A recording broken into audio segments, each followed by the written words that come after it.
રાજકોટ ઉપલેટા શહેરમાં વર્ષોથી કોમી એકતા અને ધાર્મિક પરંપરાઓનું આગવું સ્થાન રહ્યું છે. બકરી ઈદના પવિત્ર તહેવાર નિમિત્તે શહેરમાં વર્ષો જૂની આગાઝે મોહર્રમની દાંડી પાડવાની અને ચોકારો લેવાની ઐતિહાસિક પરંપરાનું આયોજન કરવામાં આવ્યું હતું. વર્ષોથી બંધ પડેલી આ પરંપરાને પીરઝાદા ગ્રુપ દ્વારા પુનઃજીવંત કરવામાં આવી છે. સતત બીજા વર્ષે પણ આ ધાર્મિક કાર્યક્રમ ભારે ઉત્સાહ અને શ્રદ્ધાભેર યોજાયો હતો.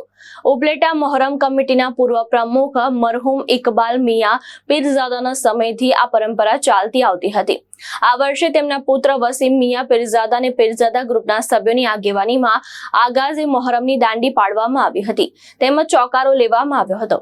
આ ધાર્મિક પરંપરા ફરી શરૂ થતા સ્થાનિક મુસ્લિમ સમાજમાં ખુશી અને ઉત્સાહનો માહોલ જોવા મળ્યો હતો. સમગ્ર કાર્યક્રમ શાંતિપૂર્ણ અને ધાર્મિક માહોલમાં સંપન્ન થયો હતો.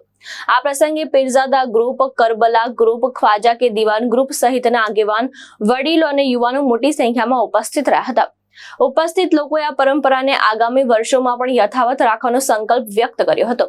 સ્થાનિક લોકોના મતે આવી ધાર્મિક અને સાંસ્કૃતિક પરંપરા શહેરની સામાજિક એકતા અને ભાઈચારાને વધુ મજબૂત બનાવવામાં મહત્વની ભૂમિકા ભજવે છે.